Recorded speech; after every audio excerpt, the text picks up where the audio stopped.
Good morning, everyone. In the previous class, we had done an illustration of depreciation. Any doubt in that, anyone? No, sir. Okay. I had asked you to write a question for the next illustration and also make two formats of vehicles account and accumulated depreciation account.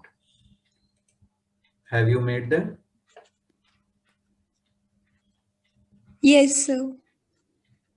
Okay. So let's begin with this illustration now. Read the question.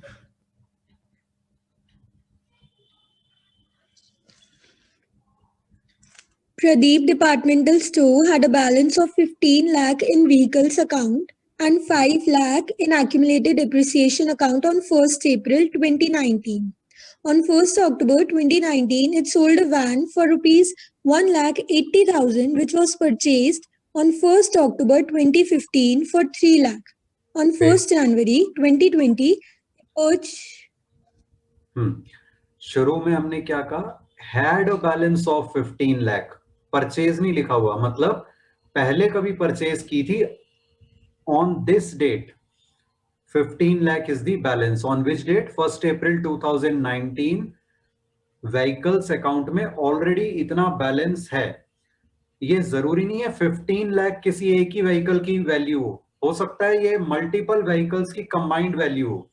ठीक है. और हो सकता है उनमें से अलग अलग व्हीकल्स अलग अलग डेट पे खरीदे हो हमने. यहां तक क्लियर? Yes, sir. और इसी तरह से एक्यूमुलेटेड डेप्रिसिएशन में 1st April 2019 को बैलेंस था 5 लाख रुपीस का. Again this can be accumulated depreciation on several vehicles purchased on different dates in different years, but on this date, that is 1st April 2019, their combined accumulated depreciation is 5 lakh. Ye clear? Yes, sir.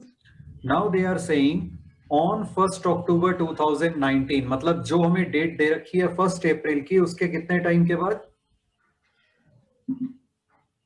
After 6 months. After 6 months. एक van बेची है which was purchased on 1st October 2015. मतलब कितने time पहले खरीदी थी वो?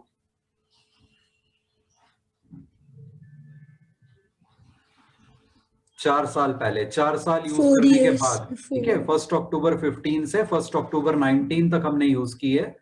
उसके बाद हमने बेची है. ठीक है. It was purchased 4 years back for rupees 3 lakh. As I was saying, ये जो 15 लाख है ये कई वैन्स का कई व्हीकल्स का कंबाइंड बैलेंस हो सकता है. तो उसमें से हमें एक की डिटेल तो मिल गई. 15 लाख में से एक वैन थी 3 लाख रुपीस की जो 4 साल पहले खरीदी थी. तो इसका मतलब बाकी व्हीकल्स कितनी वैल्यू के हुए? 12 lakh. 12 लाख. उनमें भी हो सकता है 12 लाख किसी एक ही व्हीकल की वैल्यू हो या अलग अलग व्हीकल्स की कंबाइंड वैल्यू 12 लाख हो. ठीक है. On 1st January 2020, it purchased another van for 7,50,000. ये तो खैर बाद की बात हो गई. 1st October 19 के बाद आएगी ये. Depreciation charged at 5% per annum on cost. On cost मतलब कौन सा मेथड है? Straight line या Straight written line down? method. Straight line method. Very good. Show vehicles account and accumulated depreciation. We know that when accumulated depreciation account is also there or provision for depreciation account is also there, then the asset appears at its original cost only year after year. तो कोई भी vehicle हमने कभी भी खरीदा हो, vehicles account में उसकी कॉस्ट जितनी भी थी उतनी ही वैल्यू पे बैलेंस चला आ रहा होगा, है ना? Yes, sir. तो ऐसे में हम सबसे पहले क्या करेंगे? व्हीकल्स अकाउंट में बैलेंस ब्रॉट डाउन लिखेंगे. किस साइड आएगा? Debit side. Very good. और उसमें हम डिवीजन दिखाएंगे. जो व्हीकल सेल हो रहा है उसका अलग और बाकी का अलग.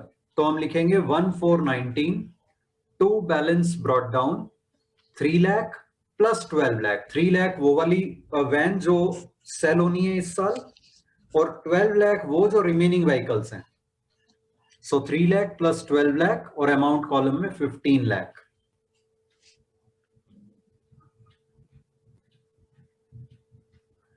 Sir, written.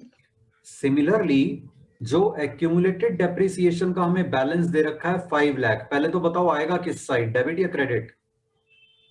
Credit side. Very good. Accumulated depreciation या प्रोविजन फॉर डेप्रिसिएशन में बैलेंस ब्रॉट डाउन होता है क्रेडिट साइड पर, ठीक है? तो क्रेडिट साइड पे आएगा। उस 5 लाख को भी हमने डिवाइड करके दिखाना है। जिस भी ईयर में कोई मशीन या कोई एसेट या उसका पार्ट सेल हो रहा होता है, तो उसे हम दो अलग अलग करके दिखाते हैं। जो सेल होने वाला है उसकी वैल्यू अलग, रिमेनिंग एसेट की वैल्यू अलग। इसी तरह से एक्यूमुलेटेड डेप्रिसिएशन को भी अब हम दो पार्ट में डिवाइड कर लेंगे।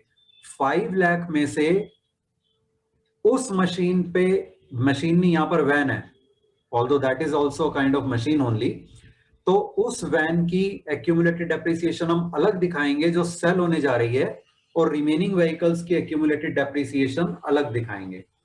But the question is, how do we find out what is the amount of accumulated depreciation on this van which is being sold?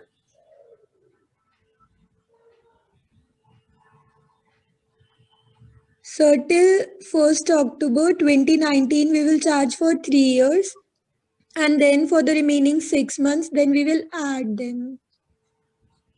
ये वैन हमने कब परचेज की थी? 1 अक्टूबर 2015.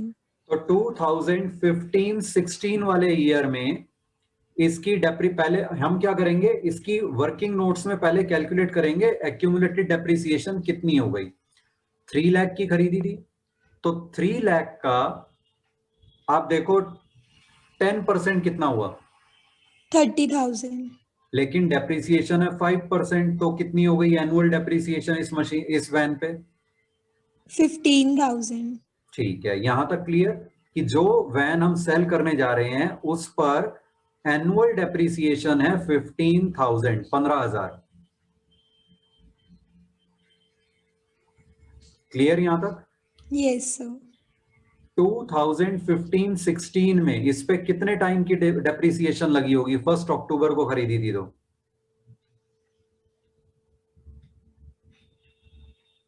So till April or till October 2020? No, 2016. I am asking 2015-16 वाले year में 1 अक्टूबर 2015 को जब हमने ये वैन खरीदी, तो 31 मार्च 2016 को डेप्रिसिएशन लगाई होगी इस पे, कितने पीरियड की? For 6 months, 7500. यस, तो 7,500 इस पे डेप्रिसिएशन लगी होगी कब तक? 31 Till मार्च 1520. 2016 तक, ठीक है? और हम ये क्वेश्चन स्टार्ट कर रहे हैं 1 अप्रैल 19, यानी 31 मार्च 2019 तक 3 बार और लग चुकी होगी। 31 मार्च 17, 31 मार्च 18, 31 मार्च 19, और इन तीनों साल की एनुअल डेप्रिसिएशन कितनी लगी होगी? 15,000 each. यस, तो अब लिखो वर्किंग नोट्स में, accumulated depreciation on 1 April 2019 on the van being sold equals 7,500। ये हो गया 2015-16 की जो इसकी डेप्रिसिएशन लगी, प्लस 15,000 3 साल तक, 31 मार्च 17, 31 मार्च 18, 31 मार्च 19। तो इसका मतलब 31 मार्च 2019 तक इस पर टोटल डेप्रिसिएशन लग चुकी है ₹52,500। लिख लो ये।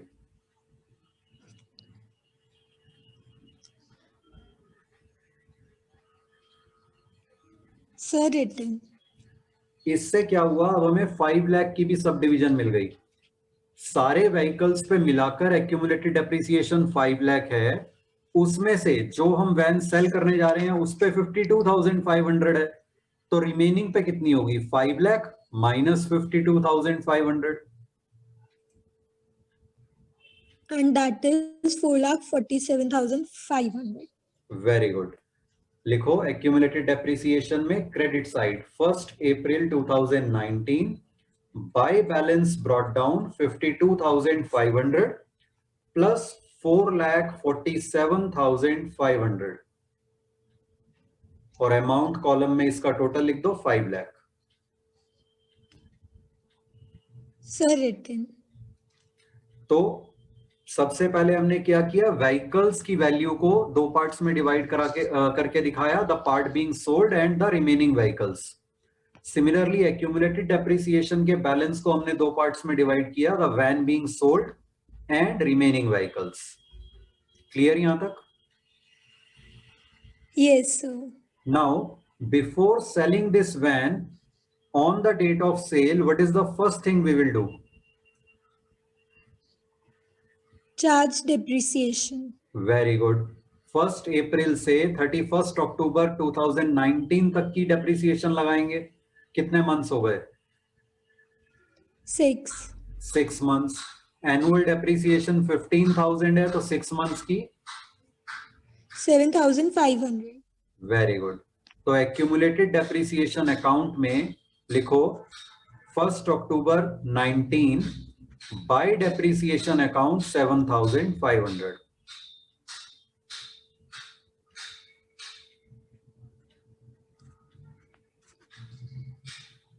Sir, written.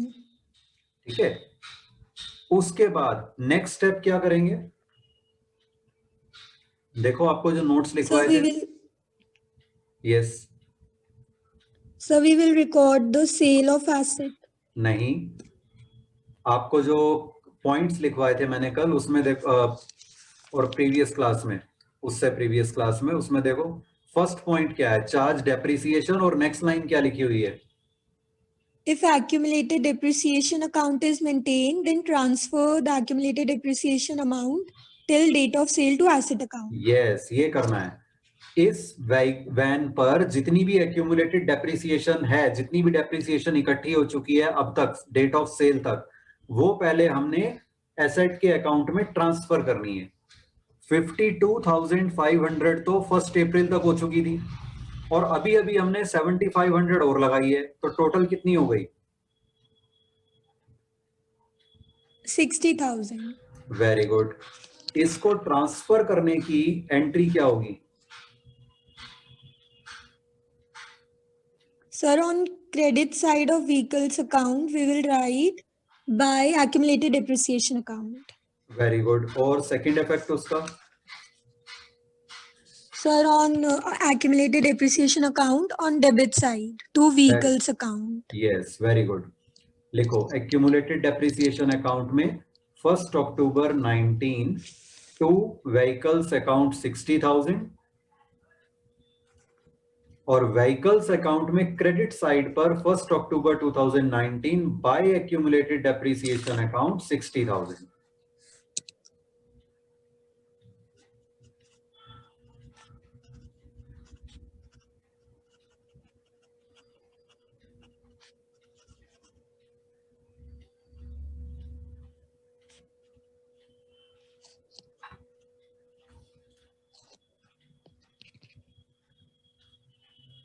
Sir, written. Now what will be the second step? So now we will post the sale of van. Very good. In which account and what will we write? Sir, on credit side of vehicles account, we will write by bank account and the amount as 1,80,000. Very good.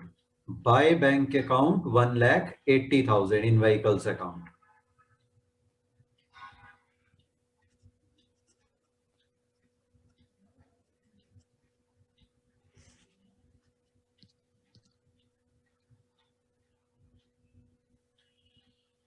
And so then we will calculate the loss or gain. इसकी cost थी 3 lakh The rupees. loss. 3 lakh में से accumulated depreciation लग गई 60,000, तो book value कितनी बची?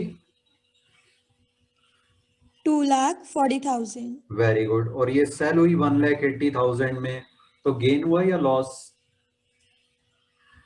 Sir, loss. How much? 60,000. Yes. So buy loss on sale of van account 60,000.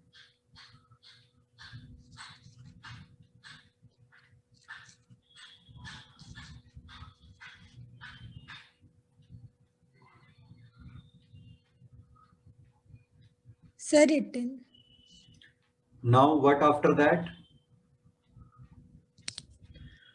So then we purchased a new van for 7,50,000. So Very on debit good. side of vehicles account. Yes. So on debit side of vehicles account. Yes, very good. Debit side पे vehicles account में 1 जनवरी 2020 to bank account 7,50,000.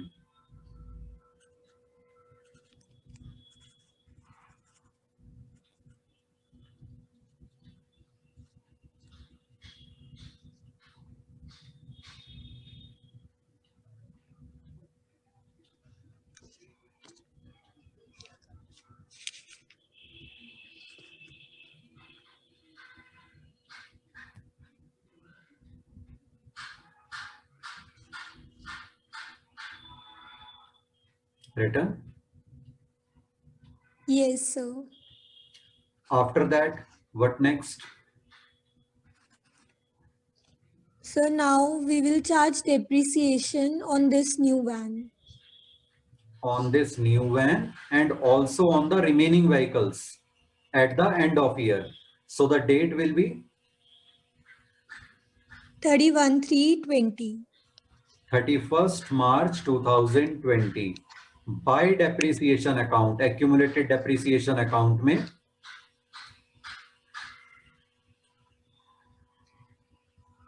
अब remaining vehicles की कैसे निकलेगी depreciation?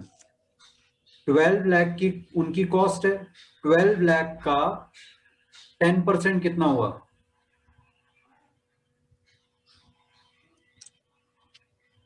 So 1,20,000. लेकिन depreciation का rate 5% है, तो उसे हाफ कर देंगे, तो 60,000. 60,000.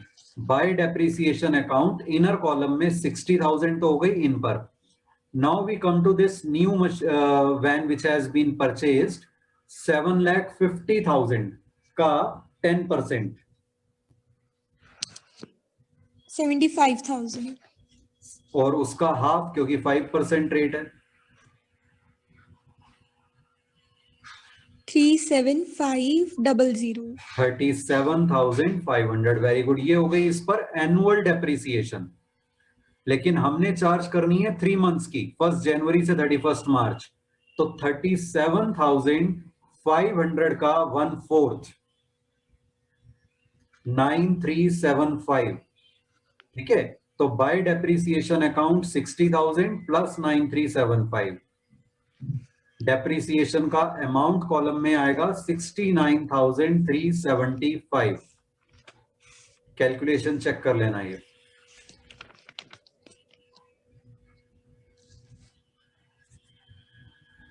और एक्यूमुलेटेड डेप्रिसिएशन अकाउंट का टोटल बन गया इस सब के साथ. Credit side 5,76,875.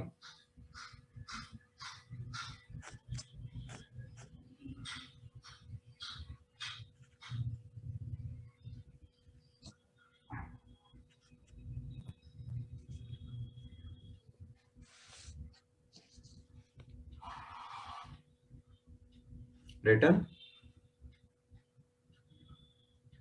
Yes, sir. तो एक्यूमुलेटेड डेप्रिसिएशन की बैलेंसिंग फिगर क्या है इस अकाउंट की? 576,875 minus 60,000.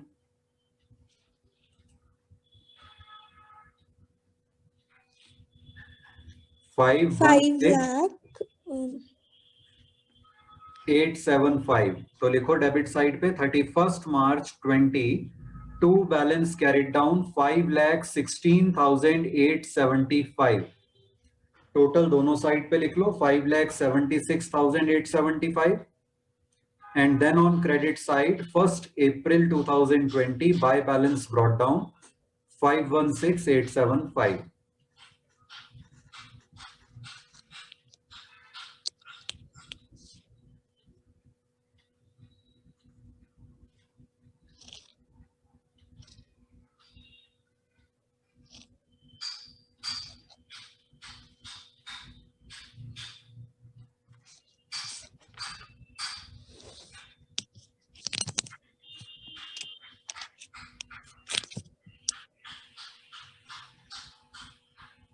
Sir, done.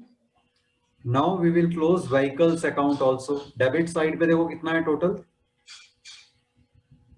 22,50,000 22,50,000.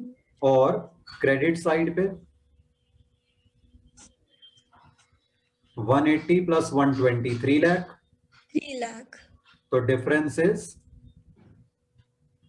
19,50,000. yes 31st March 2020 buy balance carried down 19,50,000. Then total on both sides 22,50,000 and then 1st April 2022 balance brought down 19,50,000.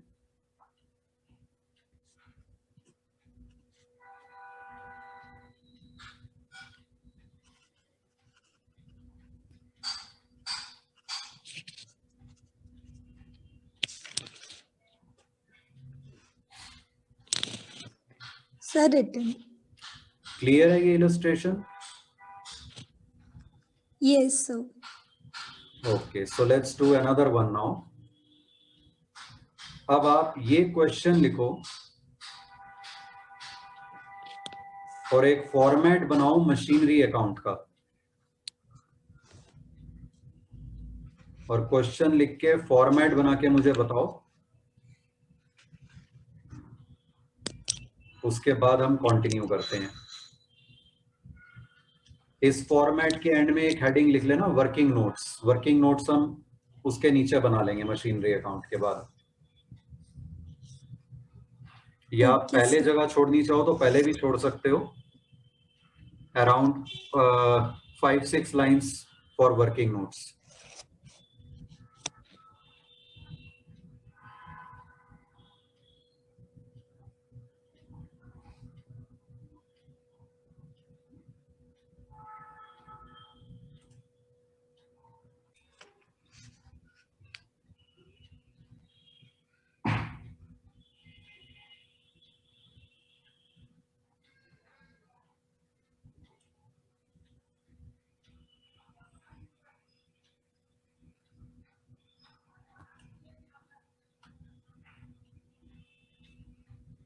Sir, written. Okay, now read the question. Deepa Constructions bought a machinery for rupees 15 lakh on 1st July 2017. A part of machinery with original cost rupees 6 lakh was sold for rupees 3,50,000 on 1st January 2020. And on the same date, a new part was purchased for rupees 7,50,000. Depreciation is charged at the rate 10% per annum on written down value. Show machinery account for first 3 years. Okay, अब इसमें नई चीज क्या है, अभी तक जितनी illustration हमने की उसमें हम स्ट्रेट लाइन मेथड डेप्रिसिएशन का था, इसमें रिटर्न डाउन वैल्यू से करेंगे। अब हम written down value method is there, ठीक है। तो परचेज की एंड पोस्टिंग बताओ पहले। Sir, on debit side to bank account 15 lakh.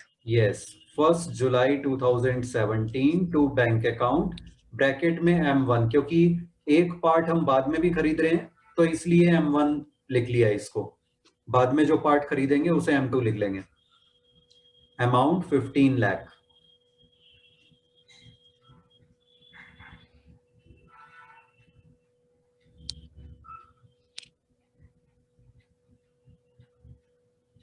Sir, written. Year 2017-18 में कोई और परचेज सेल मशीनरी की? No, sir. So end of the year we will Charge depreciation. Depreciation 10% of 15 lakh 1,50,000. लेकिन खरीदी कब है? 1 जुलाई को, तो पूरे साल की तो नहीं लगनी, 1,50,000 तो पर एनम हो गया ना. We have to calculate for 9 months. So 3/4 1,50,000 का, which comes to 1,12,500. So 31st March 2018, by depreciation account 1,12,500.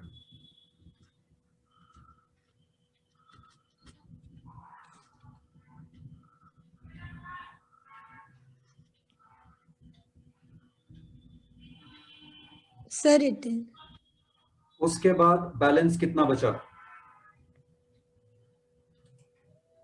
13,87,500. Yes, by balance carried down 13,87,500. Write total on both sides 15 lakh. Then on debit side write 1st April 2018 to balance brought down 13,87,500.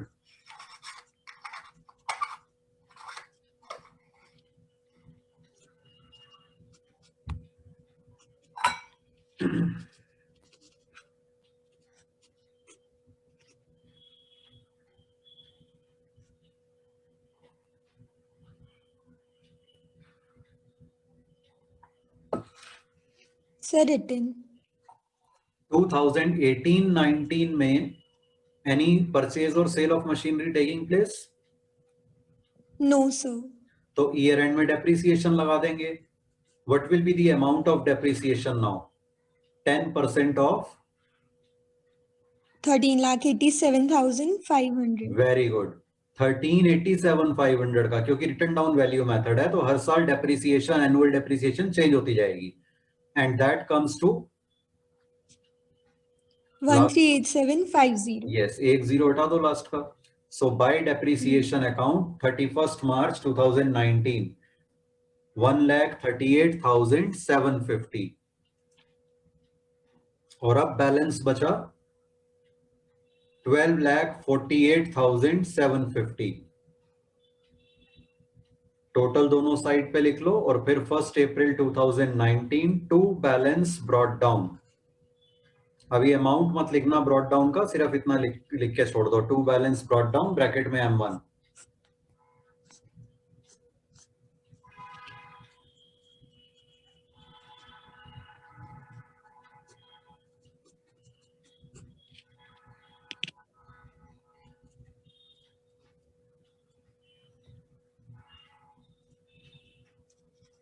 Sir, written. Okay. अब मैंने क्यों कहा अभी balance मत लिखना, क्योंकि 2019-20 वाले year में एक पार्ट मशीनरी का सेल हो रहा है. तो जब भी मैंने आपको बताया जिस ईयर में सेल हो रहा होता है, हम शुरू से ही उसकी वैल्यू को, बैलेंस को सेपरेट करके दिखाते हैं, the part being sold and the remaining part. तो वर्किंग नोट में अब हम पहले वो कैलकुलेशंस करेंगे. वर्किंग नोट्स में लिखो first point, value of machinery on 1st April 2019.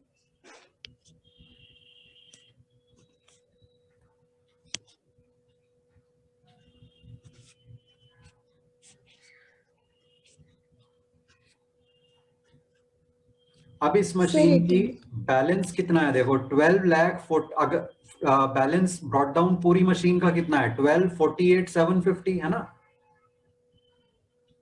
Yes, sir. इसमें से उस पार्ट का शेयर हम कैसे निकालेंगे जो बिकने जा रहा है? वो हमने ओरिजिनली खरीदा था 6 लाख, मतलब जो 15 लाख की मशीन खरीदी थी उसमें से 6 लाख उसकी ओरिजिनल कॉस्ट थी. तो अगर, और डेप्रिसिएशन तो पूरी मशीन पे सेम प्रोपोर्शन में लग रही है हर साल, इसका मतलब 12,48,750 को अगर हम मल्टीप्लाई कर दें किससे? 6/15 से, 6 लाख अपॉन 15 लाख से, तो उस वाले पार्ट की वैल्यू आ जाएगी जो सेल होने जा रहा है. Is it clear? Yes, sir. लिखो ए पार्ट, फर्स्ट पॉइंट के अंदर सब point A, part being sold equals cost of part upon cost of whole machinery into book value of whole machinery. और फिर वैल्यूज डाल दो 6 lakh upon 15 lakh into 12,48,750. 6 upon 15 हो गया 2 अपॉन 5, तो इसकी वैल्यू आ गई ₹4,99,500.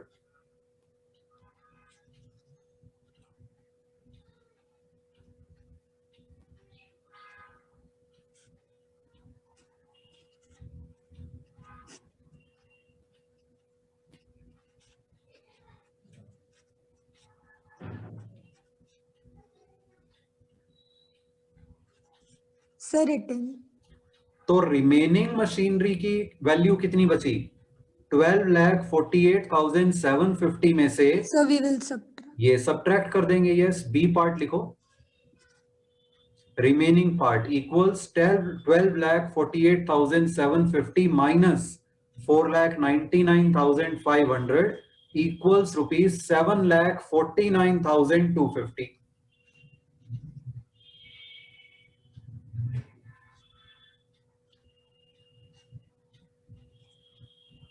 Sir, written. अब हम ये वैल्यूज सेपरेटली दिखा देंगे. बैलेंस ब्रॉट डाउन के आगे इनर कॉलम में 499,500 प्लस 749,250. ये कैलकुलेशंस आप बाद में सारी चेक कर लेना. और अमाउंट कॉलम में 12,48,750.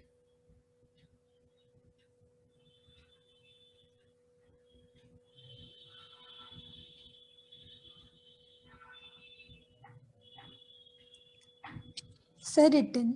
अब जैसे हमने मशीनरी की वैल्यू को दो पार्ट्स में डिवाइड किया है, वैसे ही हम डेप्रिसिएशन को भी दो पार्ट में डिवाइड कर लेंगे.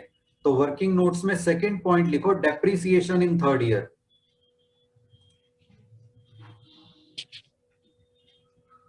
ए ऑन पार्ट बीइंग सोल्ड, जो पार्ट सेल हो रहा है उसकी वैल्यू है 4,99,500. तो इसका 10% कितना हुआ 4995. 49,950. ठीक है, लेकिन सेल कब हो रही है ऑन 1 जनवरी 2020. इसका मतलब 9 मंथ्स के लिए हमने यूज किया इस पार्ट को इस ईयर में. So into 9/12, 49,950 into 9/12. इसकी वैल्यू आती है ₹37,462.5. जब पॉइंट में वैल्यू आ रही हो तो उसे नियरेस्ट रुपी पे राउंड ऑफ कर सकते हैं हम. तो इसे हमने राउंड ऑफ कर लिया ₹37,463. पॉइंट के बाद 5 या उससे ऊपर आ रहा हो तो नेक्स्ट रुपी पे ले जाते हैं. 5 से कम आ रहा हो पॉइंट के बाद तो प्रीवियस रुपी पे ले जाते हैं. ठीक है, तो ये आ गया ₹37,463 rounded off to the nearest rupee. और रिमेनिंग मशीन की वैल्यू है 7,49,250. उस पे तो पूरे साल की लगनी है. So B part on remaining part equals ₹74,925.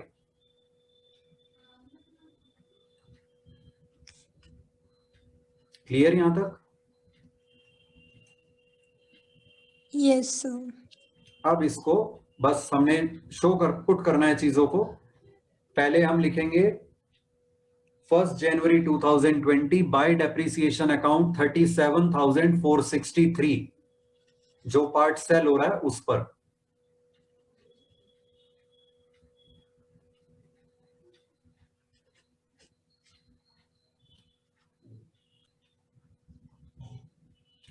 इसके बाद बिकी कितने में 3,50,000. सो बाय बैंक अकाउंट 3,50,000.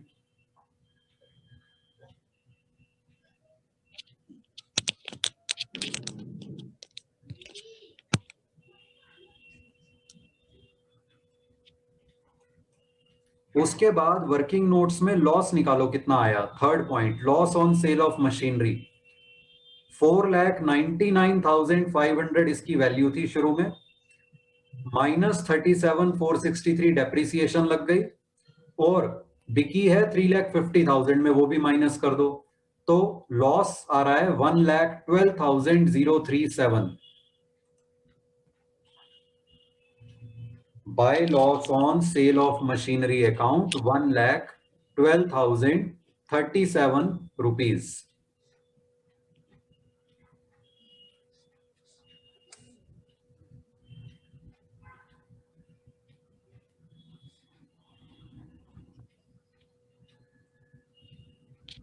फिर हमने न्यू मशीनरी परचेज की, न्यू पार्ट परचेज किया है on the same date for 7,50,000. तो 1 जनवरी 2020 टू बैंक अकाउंट ब्रैकेट में M2 7,50,000 और ईयर के एंड में अब हम डेप्रिसिएशन लगाएंगे 31 मार्च 21 होना चाहिए यहाँ पे, सॉरी ठीक है 20 ठीक है 31 मार्च 20 bye depreciation account first machine part जो बचा हुआ था पहले का उस पे 74,925 और ये जो नया पार्ट हमने खरीदा है 7,50,000 का 10% हुआ 75,000 लेकिन 3 मंथ्स के लिए तो उसका 1/4 18,750. टोटल डेप्रिसिएशन हो गई 93,675 और उसके बाद balance carry down brought down कर लो. टोटल आ रहा है डेबिट साइड का 19,98,750 और बैलेंसिंग फिगर आ रही है 14,05,575.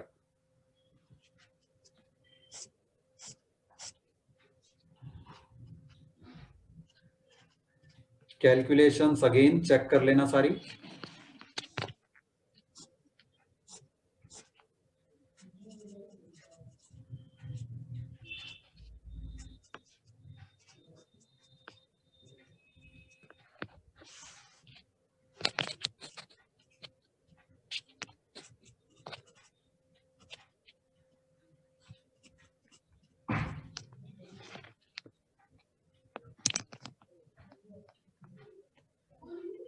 Sir, written.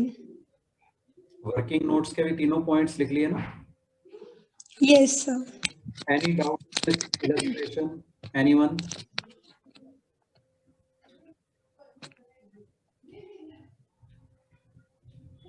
No? Okay, so now you will do question 1 to 10 from the book. Okay? Okay, sir. Thank you. Thank you, sir.